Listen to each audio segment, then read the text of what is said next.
It just surprised me a bit because they stated outright, yes, we have several strategies prepared that are a little bit on the odd side. So we haven't seen any of those yet, but they seem to be very comfortable to just say, listen, we can take a good team in a straight-up game if we play our cards right and if we just focus on the game itself. And that's pretty cool to observe. Well, Skimmy, there are, in fact, giant spiders down under, and we're going to Tomb. Maybe this is the place where finally Mindfreak's strategies come in? To be fair, Dundee time. The dangerous ones are not the big ones. The small ones. The small ones will get you, and they're in your bathroom. Well, now I'm even more terrified. Thanks a lot. That's why no one comes to our minor region. That's why our population queue times are so long, because everyone's so scared of all the creepy crawlies. Hiding in your keys on your keyboard. Absolutely. Enjoy that mental image, ANC viewers. Everyone's looking at their keyboard now like, ooh. We are ready for draft 2. Before I killed my first red back, I was insanely scared of them. Absolutely. And at some point you get used to it. Yeah. It's like back home for me, I have earthquakes, and you just get used to it eventually, which is a terrible thing to say, but you know, back home in ANZ, it is a rickety-rockety road. Just like this series here, as Garrosh and Maiev come out, Mindfreak actually banning the Maiev despite what they do, but for the first time, Fat94 does actually, in fact, get his Tracer. He goes, I don't care, John, if you're going to get them out Furin. We will just bring it back old school. We're going to go for the Tracer. At least one time this tournament, I want to showcase what I can do and why I've built a name for myself with this carry. To bear in mind, both times this has happened for both Chinese teams, for example, when they actually get the comps they are known for, the heroes they're known for, they were able to win or nearly win. Yes. If perhaps Mindfreak's in the same boat, they're starting to get what they would usually like to see. Perhaps this will be the time. I don't know if I've ever seen 2 picks be picked so quickly. like after a Task Tracer. This is it. Take it before someone takes it away. You don't care about your meta. I'm sick of it. The Get G coming in here, and the Varian. So we've mostly been seeing the Varian picked by the Chinese teams as a way to try and deal with the Tracer to literally 0 success. So now we're going to see Tempo Storm attempt to try and show them how it's done here. I thought it was always like super interesting to see because originally when the heroes were introduced, that's what Varian was for. You see a Tracer and you try and lock it down with the Varian. But all the regions, or at least the Western regions, have moved away from that to a big extent. You still see him every now and then, but now that Tempo Storm throws that out immediately and says, hey, you put all your hopes into the play of Tracer here and we're going to make sure that we shut her down from the get-go. And how do you feel about that? Terrified, but at the same time quietly optimistic because, you know, it's just like Genji, it's just like Maiev, it always has playmaking potential. I suppose it really depends on the execution of wave clear. Right now, I'm noticing that to be a big glaring hole for both of these teams. Yes, Tassadar, with that Sonic Storm, it's relatively okay, especially with the level 1 quest, and that's going to scale up as the game progresses. And that really has been Mindfreak's game plan from day number 1, right? Let's go to a map that we're comfortable on. This is a map they are comfortable on, but let's see if we can try and delay it to that mid to late game stage where those death respawn timers are long enough that we can try and actually punish, because you see some of those kills like in last game, they aren't able to punish hard enough as a result though. Often when you see a Tracer on Tomb, it's paired with a Johanna to try to make up for that fact, and Tempo Storm is not going to allow for that. Also, Tempo Storm drafted some kill potential along with the Varian, so trying to chain those CCs with the Swift Strike to come in. We'll see if they build more toward that with their next hero, or if they want to do a wave clear, maybe a bit of both with their Jaina. The thing is, depending on how kill heavy they're going to get with their DPS then on the later stage, Tempo Storm could just very well say Varian excels from level 4 to level 9 to level 10. So what we definitely can do is just, instead of focusing too much on the wave clear, we just kill them, get the gems, get the first turn, and then just snowball it from there. They're definitely going to get some more wave play here, but I feel that already just screams we want to dominate the rotation. We want to make sure that we get the early game kills, and in the process, we're also going to shut down Tracer. Skimmy, who would be the usual Tassadar player for Mindfreak? When we had the double support standard, it was actually Fat94, but that was when they had different role reversals. John is most likely going to be at now. We saw yesterday. Okay, so the chances of them potentially picking the Junkrat for extra wave clear before we saw the Blaze locked in was very unlikely. I spoke to John and he's like, I'm not ruining that win rate. Like, it's staying 100%. I'm going to claim it. I've gone to the mid-season brawl. I'm basically the best Junkrat. Can't prove otherwise. But the Blaze, that makes a lot of sense. We're talking about wave clear, fantastic here. And ETC even, not too bad wave clear himself with the potential for Echo Pedal or Pinball Wizard. It's just looking for, you know, you're wanting to spot opportunities here, right? They're looking to bounce between those lanes. I think it's a very bizarre situation where we're not prioritizing wave clear primarily. It's more like who can kill each other first to say, you've got a stock full of gems and I do too. I'm going in. Who's going to come out the better? Sonya, Jaina. I don't think that Sonya really surprises too much after we've seen so far. The priority in the tournament has also been pretty solid. And Jaina is also, next to Sonya, adding some additional wave clear. So Tempo Storm is probably going to get the better end of that. A little bit of armor coming in from Uther, though. Could be potentially decent against the Jaina, but those slows are going to be so impactful. Those Hana protections are going to be as important as they ever have been for Mindfreak here. Tracer TAS, we know it is successful, but the Varian with that much burst follow-up, I am feeling the drafts of Tempo Storm, I feel. Yeah. Other thoughts here? Skimmy?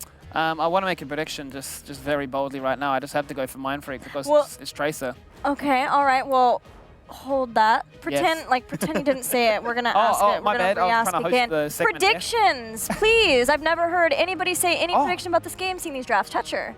No, predictions completely not been said at all yet. So as much as our fellow caster's faith in his region, and I do have absolute respect for picking comfort heroes in this kind of situation, I still have faith in Tempo Storm. I feel their draft has so much lockdown burst, I'm going to lean towards them. Kaldor? There's no European team. I'm normally one of us, so I say it's going to be a US team that takes it. I believe in Varian, Malfurion, Root, and Jaina damage, so I think they're going to dominate from 4 to 10 and snowball it. Yeah, 100%. Tempo Storm will dominate, but at the same time, it's Tracer. It is Fat 94's Tracer. Respect. I have to go for Fat 94's Tracer, and if I don't, I'm going to be deported from that country. I'm going to get to that border, and then I'm like, get back on another 30-hour flight back, and I'm going to be like, where am I? I can respect that prediction. Yeah, you said 100% Tempo Storm will dominate, and then there was a slightest pause where I was like, is he changing his prediction?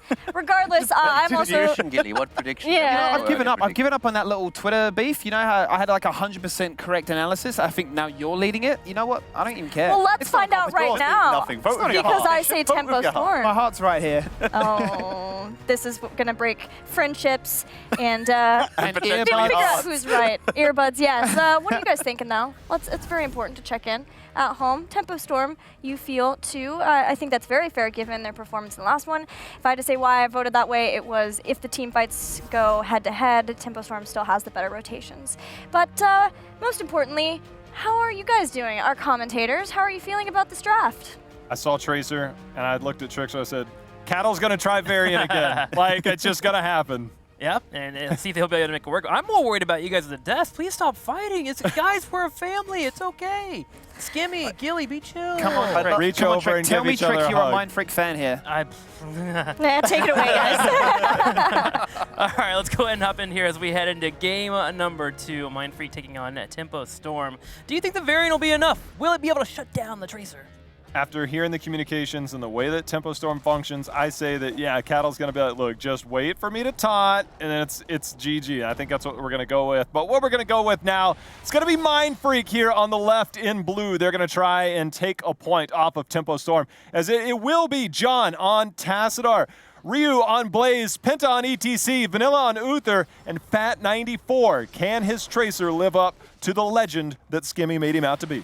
On the right side, in the red, Tempo Storm here. Malfurion being played by June, Psalm on Genji, Caterpillar on Varian, Glarong on Sonya, and Fan will be playing Jaina.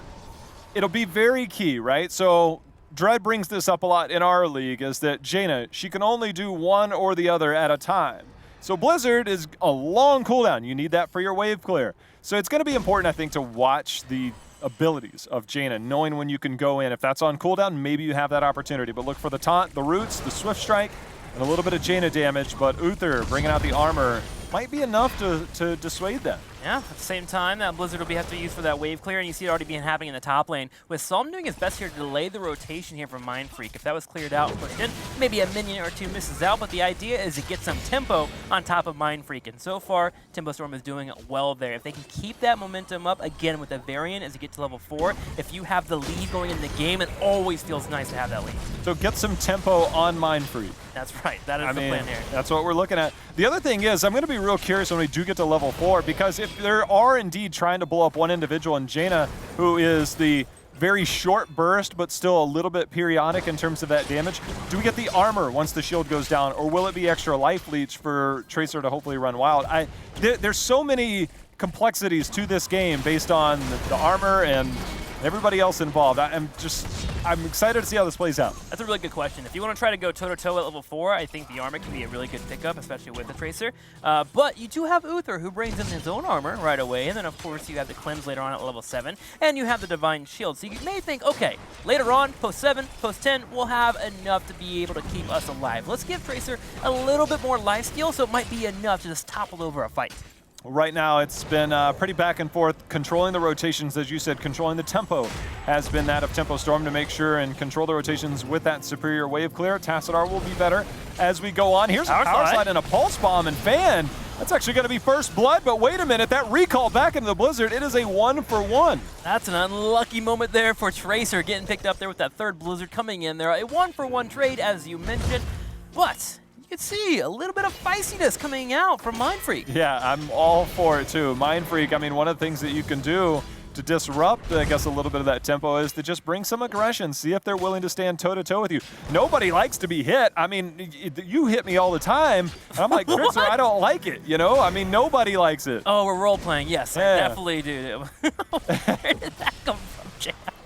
But just think, nobody likes to be hit, Trickster. Yeah, you're right. I completely agree with that. We'll make sure that the hits are not going to be happening too often in this game. Now, Tempo Storm is making a play here for the Night Camp, which is great. Getting that pushing in the middle lane. So far, Mindfreak has put a high priority in controlling these turn-in points, which has been pretty hard for Tempo Storm to drop off these gems and say, okay, well, if you're going to be centered around this entire area, we'll easily walk over to our Night Camp, drop Blizzard or 2, and clear it out and get the lane pushing in, which will open up more opportunities for us. It's been the theme of this series, it feels like. The Tempo Storm is a little bit on more point with their macro. My goodness, Fat 94. He was slamming E. I think we're going to change that name to Cat, because he had 9 lives, and that's one of them that just he got away with right there. Also important to note, Jaina at level 4 going into that armor, getting that physical armor that you can pick up there at level 4, so maybe dealing with that Tracer a little bit easier. Taunt comes out once again. Tracer able to sidestep there as the Blizzard comes in, but Som goes in for the kill. Not quite getting here on Fat 94 as John and Vanilla will be able to keep him alive, but they are taking some damage. Penta eventually escaping at the same time, but here's the main issue. Web Weavers being summoned. Yeah, and Wave Clear, as I said, Tassadar scales up as he finishes that level 1. You get the bonus size and the bonus damage at 500 and 1,000, obviously. Blaze right now is your best Wave Clear, and he's going to be taking care of that solo. So this push could be amplified here in this early game for Tempo Storm, because on the side of Mindfreak, they're going to be struggling to defend against this. Just for you guys at home, that Tassadar is currently sitting at 425 of the stacks. That continues to go up pretty rapidly as he clears out this middle wave, but Mindfreak is doing their best to float around in this area, and they're actually going for an aggressive engage. Penta moves in and goes straight for Fan. That armor being a little bit helpful there. See the root going around there. Vanilla able to walk away, but one thing I actually like that Fan did, he didn't overcommit to try and cut off with the Blizzard and put it in front. He actually was able to get 2-for-1 there. It's sometimes like, all right, don't overstay. There was no threat of the pulse bomb, but I actually really liked what he did there. As saw him being pretty aggressive, the knockback. But again, the lack of wave clear here, Trixler. The lack of wave clear and the lack of kill potential. Honestly, it all hinges on Tracer here to be able to get those kills. Genji was unfazed with that power slide. Luther coming in for the stun as well, knowing that Tracer wasn't nearby. I'm getting worried. We're ramping up towards that level 10, a full level lead here for Tempo Storm. They're taking every fight they want, not getting punished too heavily. I mean, Penta is power sliding like crazy, but he's power sliding at times that just make no sense. There's nobody around. Yeah. I mean, it's just like, look, get away from this guy. We talked about being aggressive just to like show you're around. That's one of those ones where it's like, I don't know. I don't peacocking. Yeah, it's peacocking, yes. You're showing your feathers. And the feathers are nice, they're great, but they're about to get plucked. Tempo Storm is destroying right now when it comes to the engages. Right now, Mindfreak trying to get the turn in, June trying to get the interrupt. Just kind of getting those Moonfires in, getting a little bit of self-healing there. But if Tempo Storm can hold out here, they're getting closer to level 10. Cattle going into a little bit of aggression.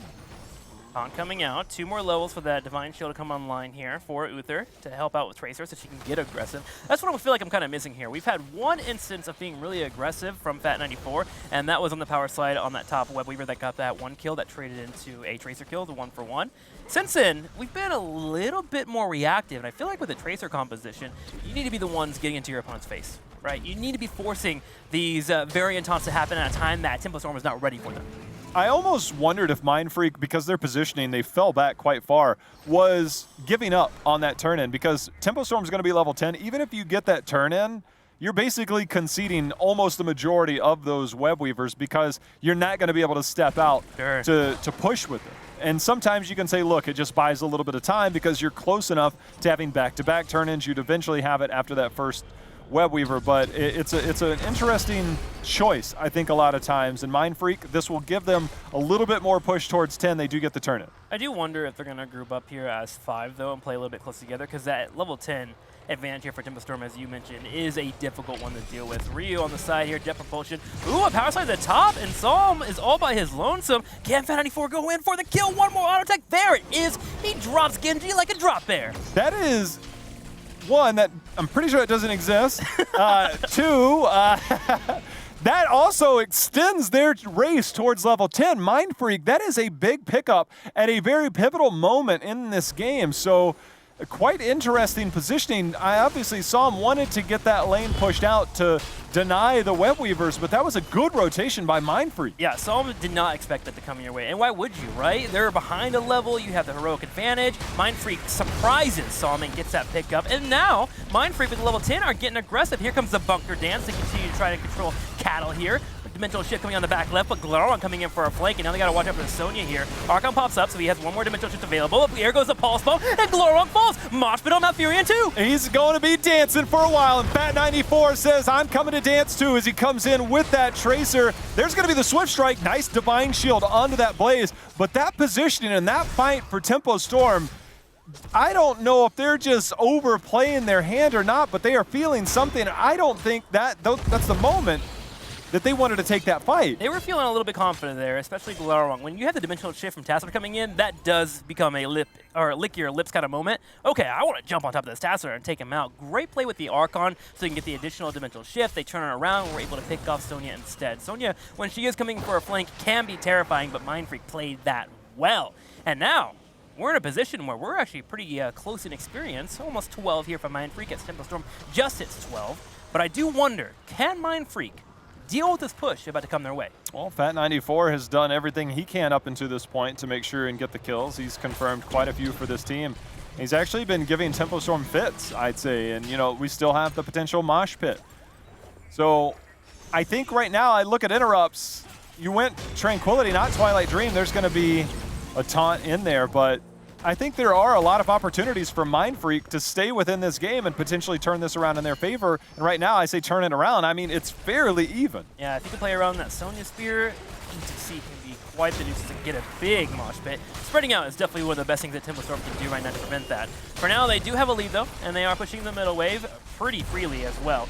They're going to take that out with the bottom fort falling too. Sonya Glaron has pushed that wave in all the way up into the keep wall, and now Mindfreak will be looking to keep their keeps alive. Yeah, one thing that he actually did was he dove beyond the fort, took care of the next minion wave, because when those minions aren't there, if the minions are there, the Web Weaver is going to stop to clear them. If there's no minions, that Web Weaver can push up quite a bit further, so that's amplifying that bottom push. In the mid, again, the lack of wave clear has been difficult. Glaurung going to eat a Pulse Bomb. He's going to be okay, but things going very well here for Tempo Storm on this Web Weaver phase. Shadow goes in, looking to force another fight here. Taunt down for 9 seconds, but with the bunker being used by Ryu, that means the defense for Mindfreak is a little bit lower than they would like to have. So instead, they'll put their attention straight into defending these waves, and that will get them at least level 13. And their top keep takes a little bit of damage, but they are surviving. Again, the theme of this game in particular is they're hanging in there. They're hanging in. Just think about this. It was 12-12 essentially when that started. Now we're looking at almost 15 to just now turning 13. Level 16 cannot come quick enough. That's when you get that Psionic Echo for Tassadar. He has completed his quest, but he is really the sole wave clear. The other thing that we have from ETC, not going not going the Echo Pedal to get a little bit more. It's not a lot, right? Don't get me wrong, but it contributes to that. Yes, you can slide on those minions and hit your W, but that's not what it's for. We might have another fight, though. Another fight coming in. Fat 94 zips to the left there. Glaron goes in for a spear. There will be the bunker down immediately. That gets cleaned up by Tempo Storm. Fan starts to chase here with the water elemental. Cattle goes in, tries to land Tracer with that taunt. Unable to get it while Fat 94 pelts away. He's pelting right now. The taunt is there, but nice cleanse coming out here. Vanilla keeping people alive, keeping them healthy, and keeping them protected. So things working out very well, but they are still looking for a fight. They have the spell armor here. They're looking for it. That's where the cooldown advantage comes in for Tempo Storm. Between Spear and the taunt, they can force a fight at any point. Here comes the Tranquility to keep members alive. Divine Shield also popping here as Penta is low on health. Penta trying to escape. He's trying, but there is no more heals left as the Divine Shield and the only heal available is now down. Pulse Bomb's going to hit onto Psalm. He's going to be just fine. Penta goes in for an aggressive power slide, gets the separation, but turnarounds. Cattle gets the taunt, and that's going to be ETC falling as well with no front line left on Mindfreak's side. They're going to have to back out and lick their wounds. Yeah, they gotta stop fighting because the bottom lane's being pushed in too. These are the Giants that were grabbed earlier. Tempo Storm will immediately join in with this, at least take out the well and get some damage on top of this keep. And with the water elemental coming out, they can make a play to actually take the entire thing, and they do. They chunk it fast. Fat 94 gets taunted on the right, but that is not the goal of Tempo Storm. They want the macro advantage. They get the keep, and they'll have catapults pushing. This is just starting to turn in Tempo's favor very, very rapidly. By the time that Mindfreak is approaching level 16, it's going to be another turn in potentially for Tempo Storm. They just had their camp out in the bottom and on the right side, so you got to ask yourself for Tempo Storm, do you want to make a play for the boss, or are you just going to play middle of the lane and just dare Mindfreak to step forward? With your talent to your advantage, look for those picks and just deny in the meantime. For Mindfreak, you're 3 gems away from a turn-in. You just need to find an opportunity. Force out a rotation in one direction, see if you can get it. But the camps right now are far from being spawned, so it is a very difficult situation for Mindfreak. It feels like Tempo Storm is going to not go for a boss play. They're going to wait unless they know it's incredibly safe, right? And with the mosh pit still being available, they do not want to get locked down in that choke. That's something the game is thrown away. They are going to play it safe and farm it out. And make sure that Mindfreak themselves don't get the turn in as well, as they have a good 44 gems available. They only need 3 to get that second turn in. But Tempo Storm, it's going to play goalie. Defend, defend, defend. Float around and see what your opponent does for now. You know, it's key to note that Cleanse was used there. Hand of Protection functions a little bit differently than your traditional Cleanse. You need to auto-attack to make sure and get that cooldown reduction on that. So Cleanse is not available for quite some time because it is on a longer cooldown. Water Elemental's out. Tempo's looking for a fight. Power slide in. Genji going to be locked down. There goes the Pulse Bomb. Divine Shield into a Mosh gets 2, but Glarog is feeling well. He's feeling well, and right now there was no follow-up damage. They're going to use the bunker as a little bit of an escape mechanic. Psalm, however, going in. Cattle on the front side as well. Right now, Mindfreak is split. Psalm, there's going to be 1 reset. There's going to be 2, and it's time to clean house. And Psalm going in. The deflect getting value as well. Hammer's going to come down. There's going to be the recall trying to get that explosion. Just missed on that. That is 4 people falling on the side of Mindfreak, and Tempo Storm looking for the core. 4 down, and a core will be the next focus as Tempo Storm moves in and they start to drop those shields. Only a lonely Vanilla here on Uther goes in for a stun trying to lock down Glaurung, but if Glaurung doesn't fall here, Sonya will jump through that core, and Tempo Storm with a clean team fight to end this game here will easily get a second victory over Mindfreak. The macro play from them really showing what they have brought to this tournament. I gotta give Mindfreak credit, right? So they had opportunities and moments in the beginning of both of these games between Dragonshire and Tomb of the Spider Queen, and it just seems like it wasn't enough for them to get that momentum. Again, I think the lack of wave clear, especially when you go ETC on this, yeah, you're severely lacking in the sieging department. I think a lot of that shows